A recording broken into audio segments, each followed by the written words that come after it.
안녕하세요. 대장정 채널의 남미정 약사입니다. 오늘은 여름만 되면 기면증으로 일상생활이 너무 힘드셨던 47세 상미님에 대한 이야기를 해드려 볼게요.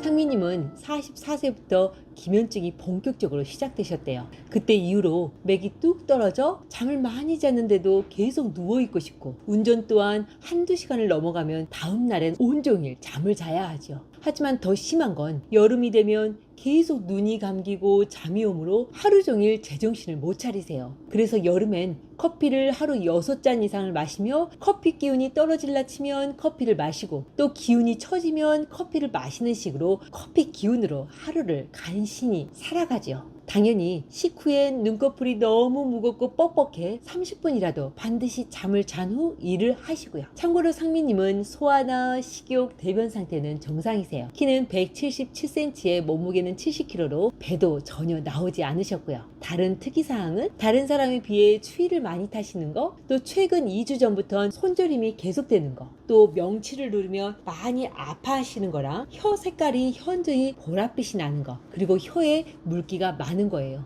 맥박은 오른쪽 왼쪽 모두 52회 정도로 아주 무겁고 느리게 느껴지고요. 여기까지 들으시면 건강에 대한 공부를 좀 하신 분이라면 이런 생각이 드시겠죠.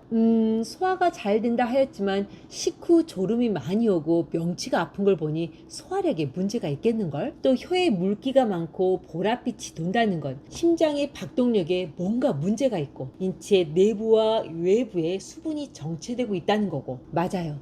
그리고 이렇게 생각하는 이유론 동양의학에선 혀는 심장과 직통으로 연결되어 심장의 상태를 반영하고, 구강 안은 비위장과 연결되어 비위장의 수분이 정체되면 구강 안에도 침이 잘 고인다라고 이해하기 때문이죠. 특히 심장의 열 에너지가 부족한 상태에선 추위도 잘 타고 손도 잘 저릴 수 있고요. 그리고 이 모든 건 심장의 박동력이 다른 분들에 비해 현저히 느리고 무거운 상미님의 맥박 상태로 확인할 수 있고요. 그러니 상미님의 기면증이나 다른 증상들은 사실 모두 심장의 박동력이 약하고, 이로 인해 비위장의 운동 능력도 현저히 약해져 수분이 명치 부위에 잘 정체되어 비롯된다는 걸 알 수 있죠. 그래서 제가 상미님께 물었네요. 병원에선 기면증의 원인이 뭐라 그러세요? 이 질문에 상미님은 유전적으로도 그럴 수 있고 뇌내 신경물질이 부족해서 그럴 수 있다 하시대요. 그래서 각성제를 처방받아 먹으면 일상생활은 어느 정도 할 수 있다고 처방해 주시겠다 했고요. 그런데 저는 고치지도 못하는 걸 평생 약의 도움을 받느니 차라리 커피로 먹는 게 더 나을 것 같아 병원 치료는 하지 않기로 했어요. 그런데 요 2주 동안은 커피를 마셔도 너무 졸리고 손까지 저려와 아무래도 한약의 도움을 좀 받으면 좋을 것 같아 이렇게 왔네요. 한약으로 기면증을 완전히 낫게 하진 못해도 어느 정도 기력을 올리면 몸 상태가 나아지지 않을까요? 정말 요새 같으면 제가 일을 계속 할 수 있을지 자신할 수가 없네요 라고 하세요. 저는 상미님의 몸 상태를 동양의학적으로 설명드리며 맥박 상태도 설명해 드렸어요. 이런 상태여서 기면증 증상도 손저림도 생길 수 있다 말씀드리면서요. 그랬더니 상미님은 깜빡했다면서 예전에 병원에서 동성소맥이라고 진단받은 적이 있다 하세요.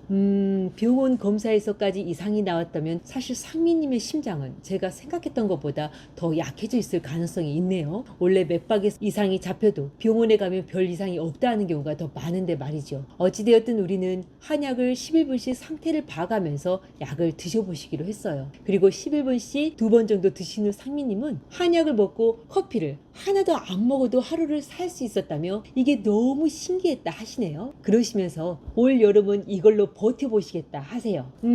지금은 한약으로 순환이 잘 되어 그런 거라 한약을 좀 더 드시면 좋은데, 아직 맥박도 무거운 건 덜해졌지만 1분에 48회 정도로 아주 느린 편이고, 하지만 상미님은 한약을 드신 지 10일 만에 혀의 색깔이 보랏빛이 아닌 정상으로 돌아왔고, 입안에 침이 많이 고여있던 것도 거의 없어지셨으니 한약을 끊고 지켜보면 스스로의 회복 능력이 어느 정도 올라오는지 알 수 있을 것 같아 그렇게 해보자 했어요. 부족하면 그때 가서 더 드셔도 괜찮고요. 여기까지 들으시면 상미님께 어떤 약을 썼는지, 어떻게 이 20일 만에 심한 기면증 증상을 커피를 끊고 일상생활을 할 수 있게 했는지 궁금증이 이시겠죠? 아주 간단히 말씀드리면 제일 먼저는 심장의 추동력을 올리고 기운을 올려주는 거라는 건 당연히 짐작하실 거고, 그 다음이 심장이 허약하여 비위장의 운동력이 약해져 명치 부위에 수분이 정체되는 것을 조절해주는 약초들, 여기에 혈액 기질을 올려주고 하체 단전의 힘을 올려주는 약을 보조적으로 사용하면 용량에 따른 효과 차이만 있을 뿐, 사실 웬만한 기면증은 10일에서 20일 만에 정신을 차리고 일상생활 정상적으로 하게 할 수 있죠. 물론 어느 정도 치료되는 것은 개개인에 따라 치료기간이 달라지고요. 예전에 8살 된 남자아이가 저에게 상담하러 온 적이 있었거든요. 왜 기면증 증상으로 밤에 잘 자고도 낮에 학교에서 계속 눕거나 잠만 자려 하고 집에서도 기운이 없어 늘 누워 있어서요. 저는 아이가 특별한 스트레스도 없고 소아나 다른 이상은 없어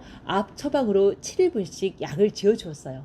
이후 아이는 일주일 만에 학교에서 잠을 자지 않았고 한 달 정도 후에는 정상 아이들처럼 잘 뛰어놀고 완전히 회복되었었거든요. 그러니 다른 건 몰라도 기면증 정도는 양약으로 각성제를 처방받아 복용하는 것보단 꼭 자신에 맞는 한방 치료도 시도해 보시길요. 왜 한약으로는 성장기 아이라면 완전히 고쳐지기도 하고 성인이라면 때때로의 한약 치료로 심장과 다른 장부의 기능이 강화되어 심한 기면증 증상을 상당히 덜어줄 수 있으니까요. 하지만 이렇게 물어오시는 분들도 있으시겠네요. 아이들의 경우는 완전히 치료될 수도 있으니 한약을 먹일 수도 있겠지만 성인의 경우는 병원 처방약으로 각성제를 먹으면 비용도 적게 들면서 기면증 증상이 덜해지는데 왜 완전히 치료될지도 모르는 기면증을 굳이 한약으로 먹어야 하는 거야? 라고요. 여기에 대한 제 대답은 병의 뿌리를 고치지 않으면 그것 때문에 결국엔 몸이 병들기 때문입니다 라고 말씀드릴 거예요. 가령 상민님의 경우 심장의 활동력뿐만 아니라 위장에 정체된 수분과 담음이 없어지지 않고 진행된다면, 여기에 영양분이 제대로 분해되지도 제대로 흡수되지도 못한 채 혈액의 질까지 악화된다면 앞으로 병이 계속 진행되면서 뇌질환이나 심장질환으로 쉽게 이행될 수 있기에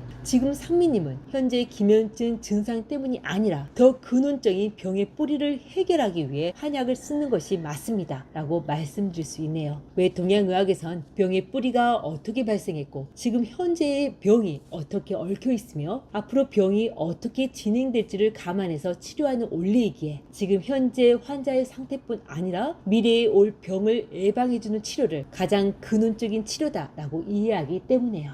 오늘 만성적인 기면증 증상으로 하루 종일 그리고 식후엔 심각할 정도로 졸음이와 일상이 힘드셨던 47세 상미님의 이야기 재밌게 들으셨어요? 사실 상미님은 8살 때 학교에 입학해서 연필을 손에 쥐고 글을 쓸 힘이 없어 태권도를 1년 이상 한 후 9살에 1학년에 입학하셨대요. 그리고 그때 한약을 잘 썼다면 아마 나이 들어 기면증은 생기지 않았을 테죠. 하지만 성인이 된 이후 심해진 기면증은 사실 심장의 박동력을 완전히 건강하게 되돌릴 수는 없기에 살아가면서 어떨 땐 한약으로 또 매일매일의 규칙적인 운동으로 심장을 단련하고 강화시키며 살아야 해요. 그래서 성인 기면증은 완전히 고친다고 말하긴 어려운 거고요. 하지만 그럼에도 심장을 강화하는, 거기에 위장과 혈액, 단전의 힘까지 올려주는 한약은 꼭 필요하다라는 결론으로 오늘 이야기를 마무리할게요. 오늘도 복을 부르는 감사한 하루 보내시고요. 그럼 다음 시간에 다시 만나요.